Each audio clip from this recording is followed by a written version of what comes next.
knowledge is power, so they say.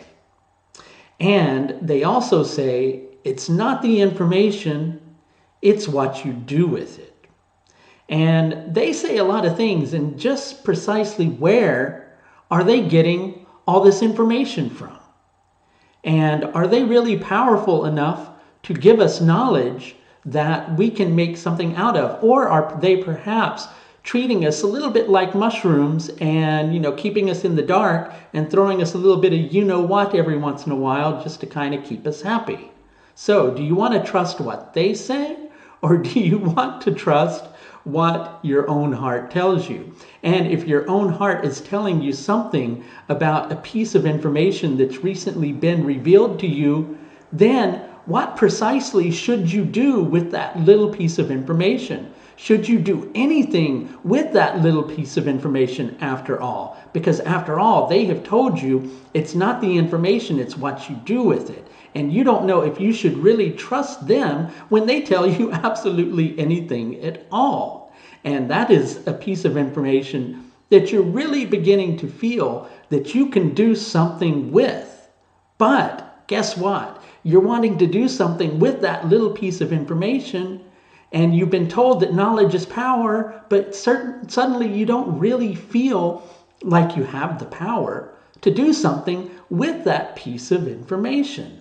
Phew, boy, that's complex. And in one area of your life or another, you may just be dealing with a certain type of perplexity that is just like that. I know perplexity may not be a word, but you know what? I don't really care, right? Because they say perplexity is not a word, it doesn't mean that I'm not going to use the word perplexity.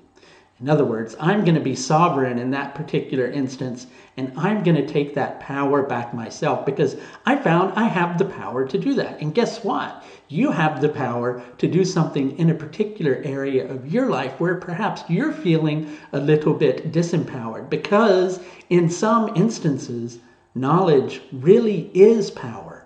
But sometimes you have to wait for the confusion to clear, for yourself to feel like you can have a better sense of perspective in regards to how to direct that energy. And that's something that may be a few months in the offing. And it's also something that's going to take some resources that you're needing to pull together. And over the course, of the next couple of months, you may feel like those resources are not coming together for you as quickly as you might like for them to.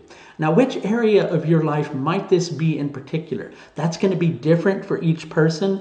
It's going to tie into many different factors. Chief amongst those might be wherever this Jupiter-Pluto conjunction is falling in your own individual horoscope, along with the eclipses, which we'll talk about all of this in just another minute. But if you're interested in knowing where this might be affecting your life, please do feel free to schedule an astrological service with me through the astrological services page of my website. You can do so through the link above.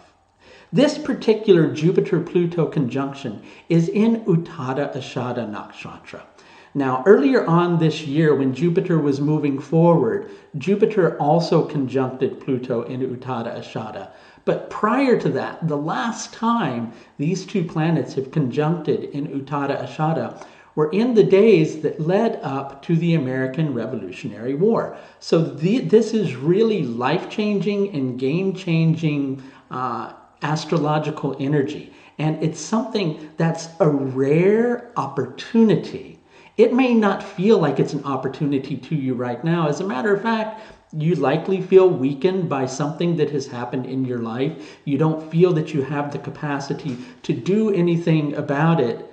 But patience builds what you need.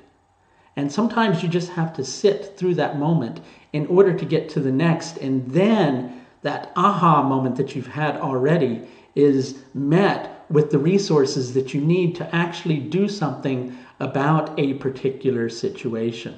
Now, what's really unique about this Jupiter-Pluto conjunction is it starts around the 2nd of June.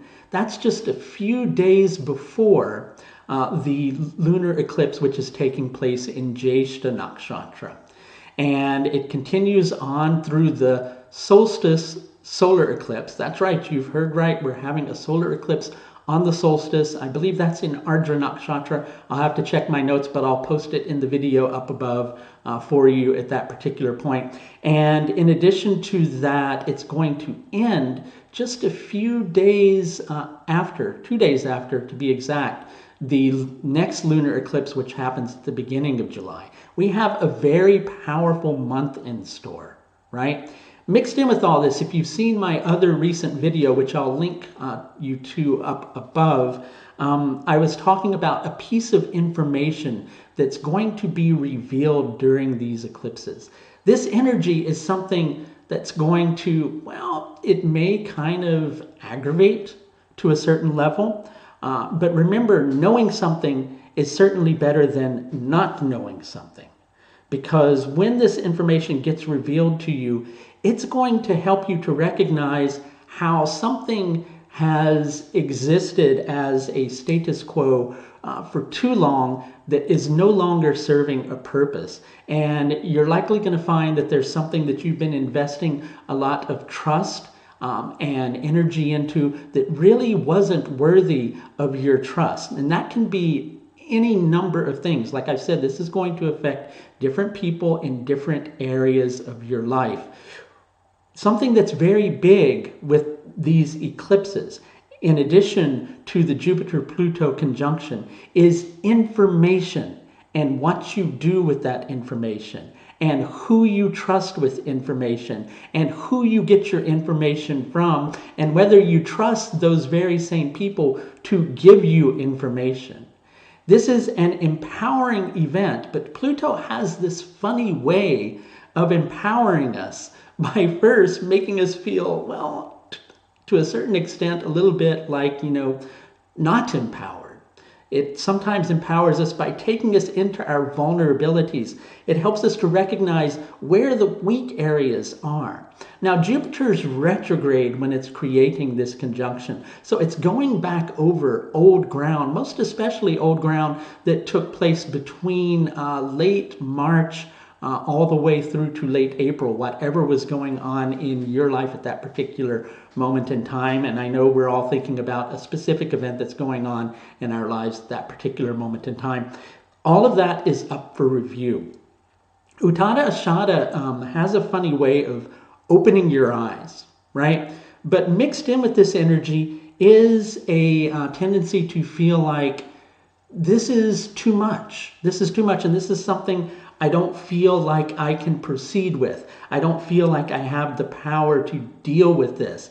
And mixed in with that feeling of what can I deal with this is a raising, if I can say that, because I was going to say a raising sense of, well, I want to use the word rage, and I know I'm using a lot of harsh words, and I don't mean to scare you, I mean to empower you with what I'm saying. Something is making you feel uneasy.